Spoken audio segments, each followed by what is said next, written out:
इतना बोलकर चिड़िया फिर से राजा के पिंजड़े के अंदर आ जाती है। चलो राजन, मुझे अपने साथ ले चलो। इस बार मैं तुम्हें एक और कहानी सुनाती हूँ, लेकिन मेरी शर्त वही है। अच्छा अच्छा ठीक है, लेकिन इस बार शर्त तो मैं ही जीतूंगा। तो ठीक है महाराज, अब मेरी आप दूसरी कहानी सुनो। ये कहानी कुछ समय पहले की है। रत्नाम नामक राज्य में बहुत सुखाड़ आ गया था, तो धीरे धीरे गांव के सभी लोग गांव छोड़कर चले गए थे, सिवाय एक व्यक्ति के जिसका नाम श्यामू था। हे भगवान, धीरे धीरे करके गांव के सारे लोग गांव छोड़कर चले गए, बस मैं ही बचा हूँ इस गांव में। अब तो इस तालाब का पानी भी लगभग खत्म ही हो गया है। यदि मुझे पानी नहीं मिलेगा तो मैं कैसे जीवित रह पाऊंगा। मैं ऐसा करता हूँ कि मैं कल सुबह ही इस गांव को छोड़कर चला जाता हूँ। यदि जीवित रहूंगा तो मैं कहीं भी कमा कर खा लूंगा। यदि प्राणी नहीं रहेंगे तो फिर गाँव में क्या रहने का फायदा होगा।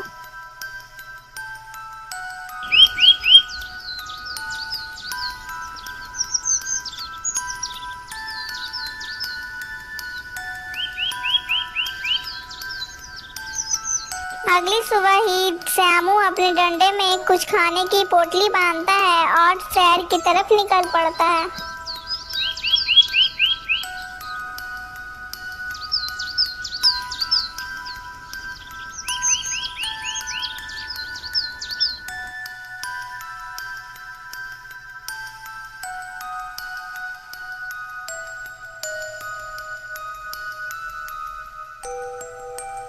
श्यामू चलते चलते काफी ज्यादा थक चुका था और उसे बहुत जोर की प्यास भी लगी थी। हे भगवान, इतनी कड़कती धूप में पैदल चलना कितनी मुश्किल हो गई है, और ऊपर से इतनी जोर की प्यास भी लगी है। क्या करूं मैं, पानी कहां से लाऊं?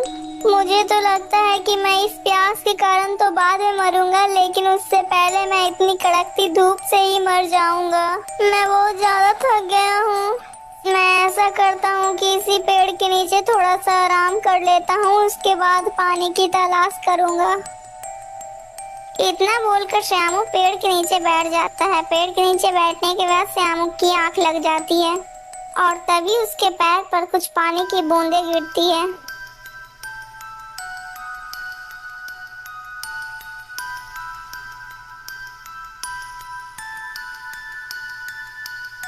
अरे ये क्या, पेड़ के ऊपर से तो पानी की बूंदें गिर रही है। चलो मैं जल्दी से इन सारे बूंदों को एक बर्तन में एकत्रित कर लेता हूँ।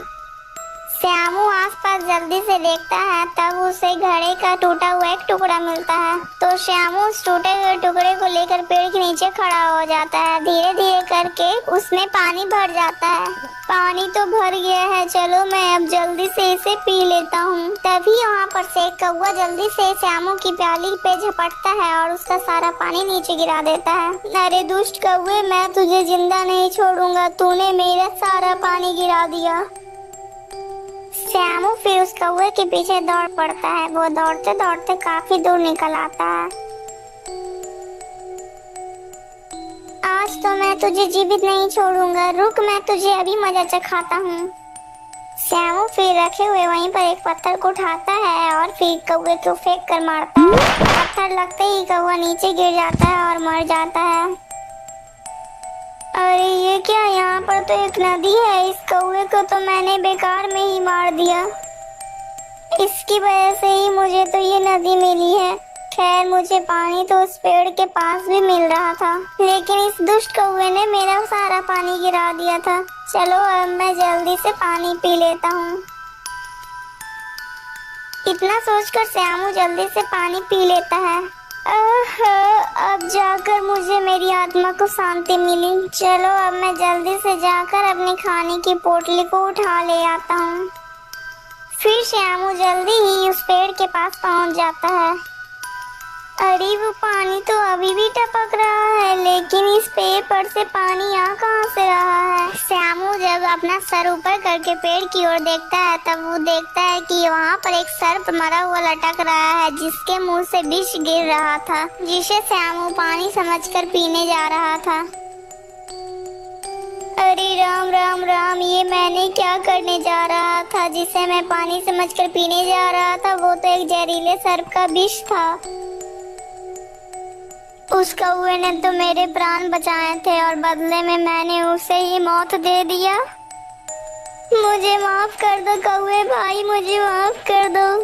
तो सुना राजा, उस कौवे ने उसके साथ कितनी वफा की, लेकिन वो आदमी ने उसे मार दिया।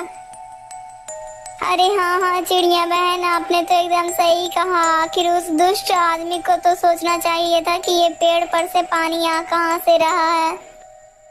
महाराज, आप फिर से अपनी शर्त को हार चुके हैं। आप फिर से मेरी कहानी को उत्तर दे दिए हैं, इसीलिए अब मैं तो चली। इतना कहकर वो चिड़िया फिर से पिंजरे से गायब होकर वहाँ पर फिर से पेड़ पर बैठ जाती है। तो राजा फिर से उस पेड़ के पास वापस जाता है और अपनी सारी कहानी चिड़िया को सुना देता है।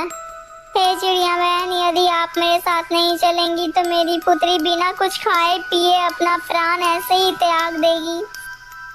महाराज, आप दुखी मत होइए। आप इस पेड़ की पत्ती को ले जाकर अपनी बेटी को खिला दीजिए, तब वो कभी भी जिद नहीं करेगी और वो ठीक भी हो जाएगी। इतना कहकर वो चिड़िया पेड़ की एक पत्ती को तोड़कर नीचे गिरा देती है और राजा जल्दी से उस पत्ती को उठाकर वहां से चला जाता है।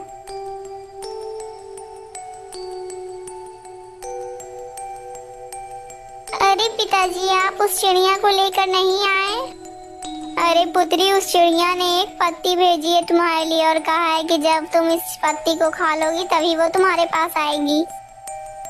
इतना सुनकर वो राजकुमारी जल्दी से उस पत्ती को खा लेती है और खाने के बाद वो चिड़िया को एकदम भूल जाती है और वो खुशी खुशी अपने परिवार के साथ भी रहने लगती है। फिर दोस्तों, अगर आपको ये वीडियो अच्छा लगा तो प्लीज दोस्तों वीडियो को एक लाइक करके चैनल को सब्सक्राइब कर दीजिएगा दोस्तों। और हाँ दोस्तों, इस वीडियो का पार्ट 1 और पार्ट 2 हमारे चैनल में है, आकर जरूर देखिएगा दोस्तों। दोस्तों, अगर आपको ये पूरी कहानी अच्छी लगी तो कमेंट में जरूर बताइएगा कि आपको इस कहानी को देखकर क्या शिक्षा मिली है। दोस्तों, ऐसी और कहानी देखने के लिए हमारे चैनल में जरूर आइएगा और हमारे चैनल को जल्दी से सब्सक्राइब कर लीजिए दोस्तों। हमारे चैनल के साथ जुड़े रहिएगा दोस्तों, ताकि आपको आने वाली आगे की हर एक वीडियो मिल सके।